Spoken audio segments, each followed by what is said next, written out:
Hey there YouTube, what's up? It's Parker here, another how to help you out. So if you're like me, you do try and save a little bit of money when you buy your fishing gear. I buy a few things from eBay, stuff that doesn't really matter, brand name's not as important, or if it's stuff I buy to let like the kids go fishing with. I buy that stuff on eBay because it's just cheaper. It's not as much of a hassle, and I mean, like the price is everything on there. So I mean, they lose 1,000 or something. It's 50 cents versus when you buy like 10 of them and they're $3, big difference. So what I did here is I ordered some hooks from eBay. Ordered some smaller hooks. The kids do a lot of perch fishing or perch jerking. We are in Missouri, so no, they're not actually perch.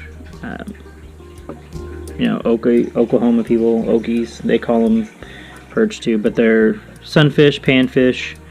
So you see like bluegill, even like goggle eye, like bluegill, goggle eye, warmouse,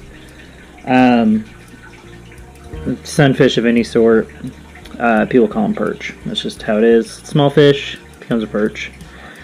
So I ordered these hooks online so the kids could just go nuts and they could have their own tackle bag full of their own equipment. And when I got them in, I noticed they look kind of weird when I went to put them in their bag. And if you can see that, they don't have a hole. So these are eyeless hooks. No big deal, because I saw when I was ordering, I saw where they had eyeless hooks, but I didn't want that. So I wrote them about this package, and I said, I did see where you guys had eyeless hooks. It's not what I wanted. And they said, no problem, we'll send you the ones that have eyes. Sorry about that. So they sent me a new package. If you can see, these are all eyeless too. No eyes on these hooks. So that's a thing. And some of these are like tiny. Like, look at the size of those. Like, I mean, like, I trout fish, but I don't even know about those.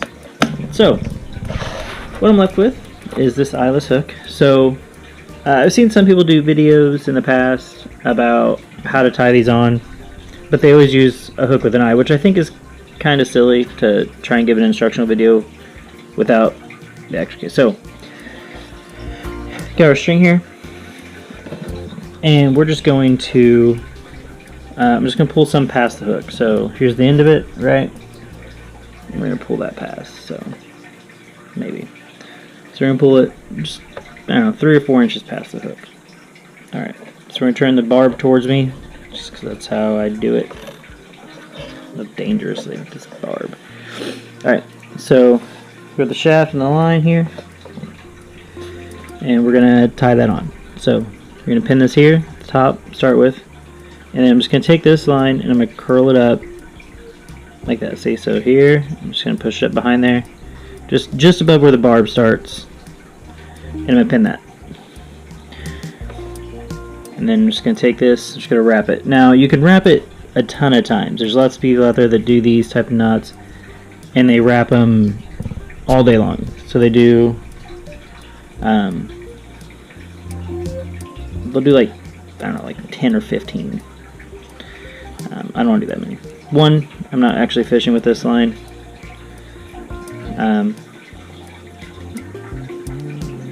This fishing line, like I'd fish with this knot, I just wouldn't fish with this line.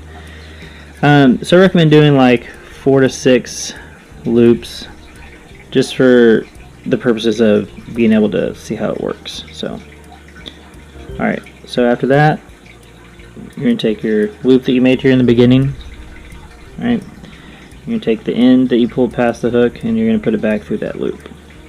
Okay, now you're going to hold on, and you're going to pull the main string out now. Just keep your nails or your fingers right there at the tip. And we're going to pull them both at the same time. And that actually looped around. I got back up in my hand, so sorry. So, see how it's kind of janky looking, but as we pull it, there it goes. It'll slide up to the top.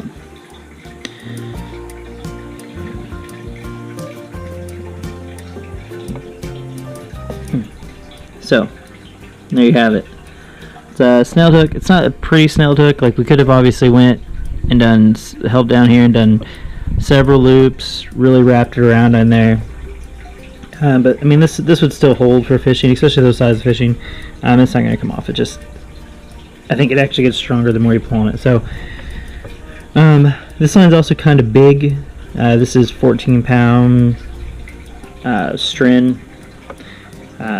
They actually have some great customer service. I just got back a bad spool of it one time, and it was 14 pound, I think, and everything snapped it off. Like, if it bumped into something, or if the fish like touched a branch, or I mean, I know monofilament does that when it's nicked, but this was bad. Like, I was losing like bait fish, because that's what it was reduced to, as being like a bait fish line. I told them about this, and a big old spool, and made it right. So Stren's definitely one of my book as far as customer service. They took care of me. They weren't rude or anything. They were really great. But I've just got a ton of it now, so I just use it for everything. But that's how you do it. It's just like a snailed knot. You do it the same way. So if you can tie a snail knot and you get a bag of these, no worries, it works all the same. So, I mean, granted, I think these were like 80 cents. So it's not exactly, breaking the bank, even if you end up not liking them. So that's not too bad. I mean, I could probably tie those on in a few seconds. I don't know if I don't want to tie them on with like nasty fish hands and stuff. It might be a pain to kind of do all the loops and stuff, or if the fish are biting good. But I'm definitely going to keep them. I think I'm going to try and use these in another video where we go do some trout fishing. I think I'm going to use these instead, because the second box they sent me actually had quite a few like fairly small hooks. So I think I'm actually going to take these. I am going to take these trout fish. I'll do a video, like do a little review of them. They're like the 80-cent like assorted hooks on eBay. And see how they do. Because if they do okay, like I might even get some more. I'll probably just do what I did here and just make a few different sets of them to take with. Put a good leader on them and throw them in the bag. That way I don't have to mess with tying them on site. But there it is, guys. So if you enjoyed this video, give it a thumbs up. I'd really appreciate it. If there's something you'd like to see in another video, let me know in the comments, and I will post it. If you did like this video and you found it instructional, if there's something else you want to see, hit that subscribe button, turn on the alert so that you can be notified whenever I do post new material. Actually, what I might do is if we get 1,000 likes.